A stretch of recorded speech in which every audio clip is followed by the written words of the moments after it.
ನಮಸ್ತೆ news Karnataka one ಟಿವಿಗೆ ಸ್ವಾಗತ. ಈ ದಿನದ ದೇವನಹಳ್ಳಿ ತಾಲೂಕಿನ ಚನ್ನರಾಯಪಟ್ಟಣ ಗ್ರಾಮ ಪಂಚಾಯಿತಿಗೆ ನೂತನ ಅಧ್ಯಕ್ಷರಾಗಿ ಬಿಡಗಾನಹಳ್ಳಿ ಶ್ರೀಮತಿ ಲಕ್ಷ್ಮಮ್ಮ ಶ್ರೀನಿವಾಸ್ ರವರು ಜೆಡಿಎಸ್ ಪಕ್ಷದ ಬೆಂಬಲಿತರು ಅವಿರೋಧ ಆಯ್ಕೆ ನಡೆದ ಸುದ್ದಿ ನಿಮ್ಮ ನ್ಯೂಸ್ ಕರ್ನಾಟಕ ಒನ್ ಟಿವಿಯಲ್ಲಿ ವೀಕ್ಷಿಸಿ.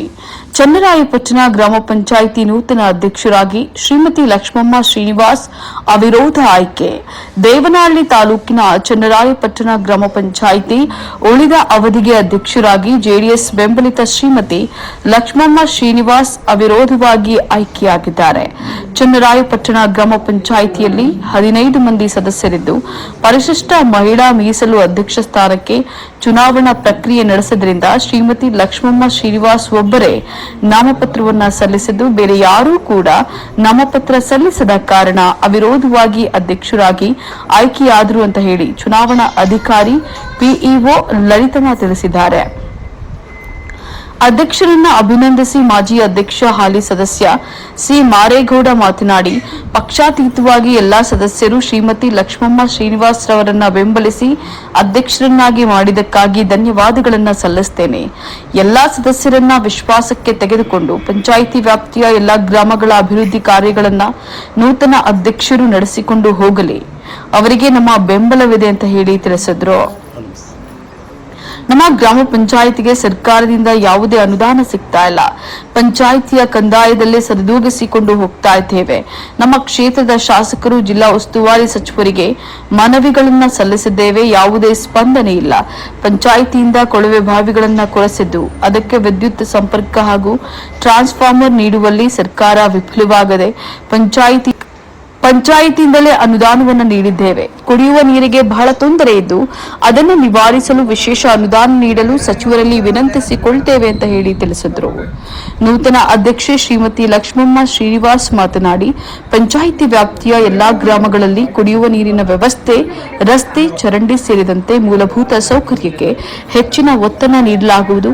ಅವಶ್ಯಕತೆ ಇರುವಂತಹ ಕಡೆ ನೂತನ ಕೊಳವೆ ಬಾವಿ ಕೊರೆಸಲಾಗುವುದು. ಗ್ರಾಮಗಳಲ್ಲಿ ಸ್ವಚ್ಛತೆಗೆ ಹೆಚ್ಚಿನ ಆದ್ಯತೆಯನ್ನ ನೀಡಲಾಗುವುದು ಅಂತ ಹೇಳಿ ತಿಳಿಸಿದ್ರು. ಚನ್ನರಾಯಪಟ್ಟಣ ಗ್ರಾಮ ಪಂಚಾಯಿತಿ ಮಾಜಿ ಅಧ್ಯಕ್ಷ ಹಾಗೂ ಹಾಲಿ ಸದಸ್ಯ ಬೇಡಗಾನಹಳ್ಳಿ ಬಿಕೆ ಮಂಜುನಾಥ್ ರವರು ಮಾತನಾಡಿದರು. ಚನ್ನರಾಯಪಟ್ಟಣ ಹೋಬಳಿ ಜೆಡಿಎಸ್ ಅಧ್ಯಕ್ಷ ಮುನಿರಾಜು, ಚನ್ನರಾಯಪಟ್ಟಣ ಮಾಜಿ ಅಧ್ಯಕ್ಷರುಗಳು ಹಾಗೂ ಹಾಲಿ ಸದಸ್ಯರುಗಳಾದಂತಹ ಬೀಡುಗಾನಹಳ್ಳಿ ಮಂಜುನಾಥ್, ಸಿ ಮಾರೇಗೌಡ, ಸಿವೈ ಮಂಜುನಾಥ್, ಮಾಜಿ ಅಧ್ಯಕ್ಷೆ ಹಾಗೂ ಹಾಲಿ ಸದಸ್ಯ ಲಕ್ಷ್ಮಿ, ಹಾಲಿ ಉಪಾಧ್ಯಕ್ಷರಾದಂತಹ ರಾಜಾನಂದಗೌಡ, ನಾಗನಾಯಕನಹಳ್ಳಿ ಶಿವಕುಮಾರ್, ತಾಲೂಕು ಸೊಸೈಟಿ ಮಾಜಿ ಅಧ್ಯಕ್ಷ ನಾಗರಾಜ್, ಯಾಡಾಳ ಮುನೇಗೌಡ, ಬೀಡಗಾನಹಳ್ಳಿ ಶ್ರೀನಿವಾಸ್, ತಾಲೂಕು ಜೆಡಿಎಸ್ ಉಪಾಧ್ಯಕ್ಷ ದಿನ್ನೂರು ಡಿಕೆ ಕೇಶವಕುಮಾರ್, ತಾಲೂಕು ಸೊಸೈಟಿ ಸದಸ್ಯ ತೆಲ್ಲಹಳ್ಳಿ ಶಿವಾನಂದ್, ಬೀಡಗಾನಹಳ್ಳಿ ಗೋಪಾಲ್, ನಾಗನಾಯಕನಹಳ್ಳಿ ಸುರೇಶ್, ಚನ್ನರಾಯಪಟ್ಟಣ ಗ್ರಾಮ ಪಂಚಾಯಿತಿ ಮಾಜಿ ಉಪಾಧ್ಯಕ್ಷೆ ಹಾಗೂ ಸದಸ್ಯರುಗಳಾದಂತಹ ರತ್ನಮ್ಮ, ದೀಪಾ, ಹಾಲಿ ಸದಸ್ಯರುಗಳಾದಂತಹ ಶಿಲ್ಪಾ, ಚಂದ್ರಕಲಾ, ಮುನಿಲಕ್ಷ್ಮಮ್ಮ, ದೇವನಹಳ್ಳಿ ತಾಲೂಕು ಐಟಿ ಅಧ್ಯಕ್ಷ ಹರ್ಷವರ್ಧನ್, ಮುಖಂಡರುಗಳಾದಂತಹ ಕುರ್ಕಿ ನಾಗರಾಜು, ಬಿಡುಗಾನಹಳ್ಳಿ ಜೆಡಿಎಸ್ ಗಿರೀಶ್ ಸೇರಿದಂತೆ ಪಿಡಿಒಸಿ ಮುನಿರಾಜು, ಚುನಾವಣಾಧಿಕಾರಿ ಹಾಗೂ ವಿಒ ಅಧಿಕಾರಿ ಶ್ರೀಮತಿ ಲಲಿತಮ್ಮ, ಕಾರ್ಯದರ್ಶಿ ಮಂಜುನಾಥ್, ಪಂಚಾಯಿತಿ ಸಿಬ್ಬಂದಿ ವರ್ಗ ಹಾಗೂ ಇತರರು ಹಾಜರಿದ್ದು ಚನ್ನರಾಯಪಟ್ಟಣ ಗ್ರಾಮ ಪಂಚಾಯಿತಿ ಮಾಜಿ ಅಧ್ಯಕ್ಷೆ ಶ್ರೀಮತಿ ಲಕ್ಷ್ಮಮ್ಮ ಶ್ರೀನಿವಾಸ್ ರವರನ್ನ ಅಭಿನಂದಿಸಿದರು.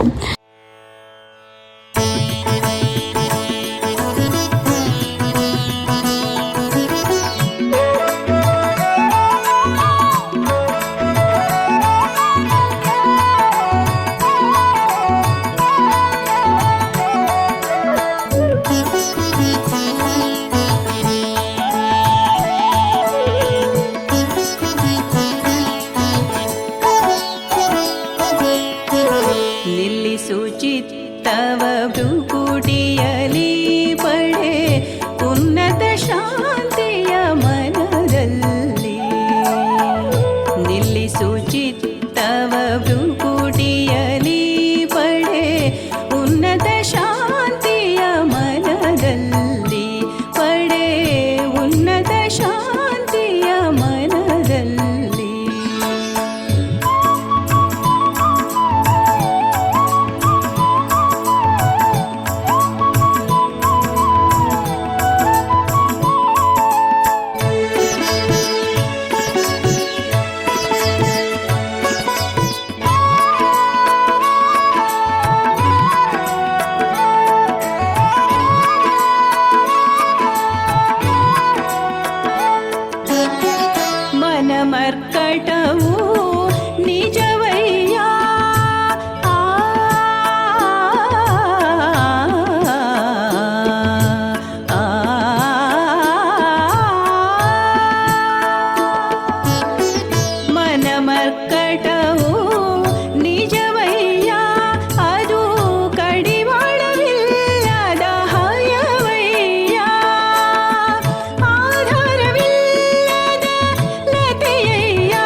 ಒಂದು ಆಯ್ಕೆಗೆ ಒಂದು ವಿಚಾರವನ್ನು ಮತ್ತು ಏನು ಚನ್ನಬಣ್ಣ ಗ್ರಾಮ ಪಂಚಾಯಿತಿಯ ಒಂದು ಮಹಿಳಾ ಒಂದು ಮೀಸಲು ಏನು ಪರಿಶಿಷ್ಟ ಜಾತಿಯ ಒಂದು ಅಧ್ಯಕ್ಷರ ಒಂದು ಆಯ್ಕೆಗೆ ಇವತ್ತು 2ನೇ ಅವಧಿಗೆ ಬೀದಿನಲ್ಲಿ ನಮ್ಮಿಂದ ಆಯ್ಕೆಯಾಗಿರ್ತಾರೆ.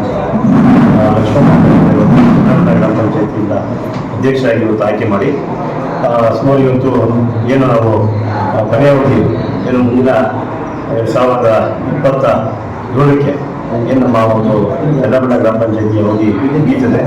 ಆ ಒಂದು ಅವಧಿಯಲ್ಲಿ ಕೊನೆಯದಾಗಿ ಎಲ್ಲರಿಗೂ ಒಂದು ಅವಕಾಶ ಕೊಡುವ ದೃಷ್ಟಿಯಿಂದ ಇವತ್ತು ಒಂದು ಮೀಸಲಾತಿ ಮೂಲಕ ಇವತ್ತು ಅಧ್ಯಕ್ಷ ಆಗಿ ಲಕ್ಷ್ಮಣರನ್ನು ಆಯ್ಕೆ ಮಾಡಿರ್ತಕ್ಕಂಥದ್ದು ತುಂಬ ವಿಶೇಷವಾಗಿರ್ತಕ್ಕಂಥದ್ದು. ಇವತ್ತು ಚನ್ನಬಣ್ಣ ಬಹಳಷ್ಟು ನಮ್ಮ ಒಂದು ಅವಧಿಯಲ್ಲಿ ಸಾಕಷ್ಟು ಈಗ ಮೊದಲನೇದಾಗಿ ಏನು ನಮಗೆ ಸಾಮಾನ್ಯ ಇದರಲ್ಲಿ ಅಧ್ಯಕ್ಷರ ಆಯ್ಕೆ ಆಗಿದ್ದಾಗ 100 ಒಂದು ಅಧ್ಯಕ್ಷಗಳನ್ನು ನಾವು ನಿಭಾಯಿಸಿರ್ತಕ್ಕಂಥದ್ದು.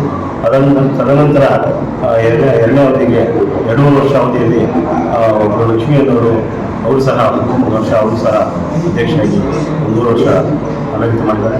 ಹಾಗಾಗಿ ಕೊನೆಯ ಅವಧಿಯಲ್ಲಿ ಲಕ್ಷ್ಮಣ್ ಅವರಿಗೆ ಒಂದು ಅಧ್ಯಕ್ಷ ಅವಧಿ ಮುಂದುವರಿತದೆ. ಹಾಗಾಗಿ ಸಾಕಷ್ಟು ಇವತ್ತು ಗ್ರಾಮಗಳಲ್ಲಿ ಇವತ್ತು ಬಹಳಷ್ಟು ಸ್ವಚ್ಛತೆ ಇರ್ಬೋದು, ನೀರಿನ ಅಭಾವ ಸುಮಾರು ಬೇಸಿಗೆಯಲ್ಲಿ ಸಾಕಷ್ಟು ಇದೆ. ಹಾಗಾಗಿ ಸರ್ಕಾರ ಈಗಾಗಲೇ ನಮಗೆ ಯಾವುದೇ ರೀತಿಯ ಅನುದಾನಗಳನ್ನು ಪಂಚಾಯಿತಿಗೆ ಕೊಡದಿರೋ ಕಾರಣ ಇಲ್ಲಿ ಪಂಚಾಯಿತಿಗಳಲ್ಲಿ ಬರ್ತಕ್ಕಂಥ ಏನು ರೆವಿನ್ಯೂ ಇದೆ ಅದನ್ನೇ ನಾವೆಲ್ಲನೂ ನಿಭಾಯಿಸಬೇಕಾಗ್ತದೆ. ಹಾಗಾಗಿ ಇದು ಸಾಕಷ್ಟು ಸಾರಿ ನಾವು ಇಲ್ಲಿ ಒಂದು ಗ್ರಾಮ ಪಂಚಾಯಿತಿಯಿಂದ ಸಾಕಷ್ಟು ಪತ್ರ ರವಾನೆಯನ್ನು ಮಂತ್ರಿಗಳು, ಶಾಸಕರು, ಮಂತ್ರಿಗಳು ಸಹ ಈಗಾಗಲೇ ಕೊಟ್ಟಿದ್ರು ಸಹ ಈ ಚನ್ನಬಣ್ಣ ಗ್ರಾಮದಲ್ಲಿ ಒಂದು ಕುಡಿಯುವ ನೀರಿಗೆ ಬಹಳಷ್ಟು ಅಭಾವ ಕಂಡುಬರ್ತಾ ಇದೆ. ನಾವು ಸುಮಾರು ಇವತ್ತು ಏನು ಜಲಜೀವನ ಮಿಷನರಿಯಲ್ಲಿ ಬೋರ್ವೆಲ್ ಕೊಡಿಸಿದ್ರು ಸಹ ಅದಕ್ಕೆ ಒಂದು ವಿದ್ಯುತ್ ಸಂಪರ್ಕ ಕೊಡಲಿಕ್ಕೆ ಒಂದು ಟ್ರಾನ್ಸ್ಫಾರ್ಮರ್ ಕೊಡಲಿಕ್ಕೆ ಸಹ ನಾವು 6 ತಿಂಗಳಿಂದ ಪತ್ರ ರವಾನಿಸ್ತಾ ಇದ್ವಿ. ಸರ್ಕಾರ ಇದುವರೆಗೂ ಆ ಒಂದು ಹಣ ನಮಗೆ ಫುಲ್ಫಿಲ್ ಮಾಡಿಲ್ಲ. ಆ ಕಾರಣದಿಂದ ನಾವು ಒಂದು ಟ್ರಾನ್ಸ್ಫಾರ್ಮರ್ ಕೊಡೋದಕ್ಕೆ ಆಗೋದಿಲ್ಲ, ನೀವೇ ಇದನ್ನ ಕಟ್ಟಬೇಕು ಅಂತ ಹೇಳಿದ್ರು. ಹಾಗಾಗಿ ಹೊಸದಾಗಿ ಈಗ ನಾವು ಪಂಚಾಯತಿಯಿಂದ ಒಂದು ಎಸ್ಟಿಮೇಟನ್ನು ಕಳಿಸ್ಕೊಟ್ಟಿದ್ವಿ. ಹಾಗಾಗಿ ಅಲ್ಲಿ ಒಂದು ಸುಮಾರು 1,80,000 ರೂಪಾಯಿ ಆ ಎಸ್ಟಿಮೇಟ್ ಒಂದು ಟ್ರಾನ್ಸ್ಫಾರ್ಮರ್ ಕೊಡಿಸೋದಕ್ಕೆ ನಾವು ಕೊಡಬೇಕಾಗಿ ಬರ್ತಾರೆ. ಅದೇ ರೀತಿ ಎಲ್ಲ ಹಳ್ಳಿಗಳು ಇವತ್ತು ಏನು 9 ಹಳ್ಳಿಗಳು ಪಡ್ಕೊಂಡಿರ್ತಕ್ಕಂಥ ಪ್ರತಿಯೊಂದಲ್ಲೂ ನಾವು ಏನು ಅಭಿವೃದ್ಧಿ ಮಾಡೋ ದೃಷ್ಟಿಯಿಂದ ಇವತ್ತು ಕುಡಿಯ ನೀರಿಗೆ ಸ್ವಚ್ಛತೆ ಎರಡನ್ನೂ ನಿಭಾಯಿಸೋದಕ್ಕೆ ಬಹಳ ಕಷ್ಟ ಆಗ್ತದೆ. ಅದ್ರ ಜೊತೆಯಲ್ಲಿ ನಮಗೆ ಒಂದು ಏನು ನಮಗೆ ಕೈಗಾರಿಕೆಯಿಂದ ಒಂದು ರೆವಿನ್ಯೂ ಏನೋ ಒಂದು ಅಂದಾಯ ವಸೂಲಾಗ್ತಾ ಇತ್ತು. ಇದು ಇತ್ತೀಚೆಗೆ ಏನು ನ್ಯಾಯಾಲಯದಲ್ಲಿ ಮೊರೆ ಹೋಗಿರ್ತಕ್ಕಂಥ ಸಂದರ್ಭದಲ್ಲಿ ಸರ್ಕಾರನೇ ಅದಕ್ಕೆ ಒಂದು ಕಂದಾಯವನ್ನು ಟ್ಯಾಕ್ಸ್ಗಳನ್ನು ಅವರೇ ತಗೊಳ್ಳುವಂಥ ಪರಿಸ್ಥಿತಿ ಇತ್ತು. ಹಾಗಾಗಿ ಸ್ಥಳೀಯ ಪಂಚಾಯಿತಿಗಳಿಗೆ ಒಂದು ಅಭಿವೃದ್ಧಿ ದೃಷ್ಟಿಯಿಂದ ಇದು ಸರ್ಕಾರ ಗಮನ ಹರಿಸಿ ಕುಡಿಯೋ ನೀರಿಗೆ ಒಂದು ವಿಶೇಷ ಅನುದಾನವನ್ನು ಕೊಡತಕ್ಕಂಥ ವ್ಯವಸ್ಥೆ ಮಾಡಲಿ ಅಂತ ಹೇಳಿ ಈ ಸಂದರ್ಭದಲ್ಲಿ ನಾವು ಶಾಸಕರಿಗೆ ಮತ್ತು ಕ್ಷೇತ್ರದ ಶಾಸಕರು, ಮಂತ್ರಿಗಳಿಗೆ ನಾವು ಈ ಮೂಲಕ ಮನವಿ ಮಾಡ್ತಾ ಇದ್ವಿ. ಎಲ್ಲರೂ ಒಟ್ಟಿಗೆ ಒಂದು ಪಂಚಾಯಿತಿ ಅಭಿವೃದ್ಧಿಯನ್ನು ಮಾಡಬೇಕಂತೇಳಿ ಈ ಒಂದು ಎಲ್ಲರಿಗೂ ಈ ಸಂದರ್ಭದಲ್ಲಿ ತಿಳಿಸೋದಕ್ಕೆ ಬಯಸ್ತೀವಿ. ಗ್ರಾಮದಿಂದ ಈಗ 2ನೇ ಅವಧಿ ನಮ್ಮ ಅಧ್ಯಕ್ಷರ ಆಯ್ಕೆ ಮಾಡಿದ್ದೀವಿ. ಇದು ನಾವು ಇಷ್ಟು ಜನ ಸೇರಿ ಏನು ಒಂದೇ ನಾಮಪತ್ರ ಪತ್ರ ಬಂದಿದ್ದರಿಂದ ನಾವು ಅಧ್ಯಕ್ಷರ ಆಯ್ಕೆ ಮಾಡಿ ಇವತ್ತು ಅವರನ್ನ ಆಯ್ಕೆ ಮಾಡಿ ಇವತ್ತು ಈ ಸ್ಥಾನಕ್ಕೆ ಇವತ್ತು ಇದು ಮಾಡ್ತಾ ಇದ್ದೀವಿ. ಈಗ ಇಲ್ಲಿನ ಸ್ವಚ್ಛತೆ, ಆಮೇಲೆ ಒಂದು ರೋಡ್ ಆಗ್ಬೋದು, ಒಂದು ಲೈಟ್ ಆಗ್ಬೋದು, ಇದನ್ನೆಲ್ಲ ನಾವು ನಮ್ಮ ಅಧ್ಯಕ್ಷರು ಎಲ್ಲ ನಿಂತು ಇದನ್ನು ನಿಭಾಯಿಸ್ಕೊಂಡು ಹೋಗೋ ಥರ ಮಾಡಿ ಅಂತ ಹೇಳಿ ನಾನು ಅದನ್ನು ಕೇಳ್ಕೊತೀನಿ. ಕೆಲವೊಂದು ಊರುಗಳಲ್ಲಿ ತುಂಬ ಇನ್ನೂ ಸಮಸ್ಯೆಗಳಿದೆ. ಆ ಸಮಸ್ಯೆಗಳನ್ನ ಇವೆಲ್ಲ ಹತ್ತು ನಿಂತೆಲ್ಲ ಒಂದು ಬಗೆಹರಿಸಿ ಅಂತ ಹೇಳಿ ನಾನು ಅದನ್ನು ಮಾಡ್ತೀನಿ. 2ನೇ ಅವಧಿಗೆ ಅಧ್ಯಕ್ಷ ಆಯ್ಕೆ ಇತ್ತು. ಅವಿವಾದವಾಗಿ ನಮ್ಮ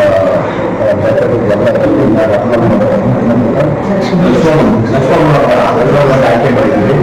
ನೀರಿನ ಸಮಸ್ಯೆ ಆಗ್ಬೋದು, ಚರಂಡಿ ಸಮಸ್ಯೆ ಆಗ್ಬೋದು, ವಿದ್ಯುತ್ ದೀಪಗಳು ಆಗ್ಬೋದು, ಅದರ ಬಗ್ಗೆ ಕ್ರಮ ತಗೊಳ್ಬೇಕು ಅಂತ ಕೇಳ್ಬೋದು. ಅಧ್ಯಕ್ಷ ಆಯ್ಕೆ ಶುಭ. ನ್ಯೂಸ್ ಕರ್ನಾಟಕ 1 ಟಿವಿ ಸಂಪಾದಕರು, ಗ್ರಾಮಾಂತರ ಜಿಲ್ಲಾ ವರದಿ ಸೀತಾರಾಮ್.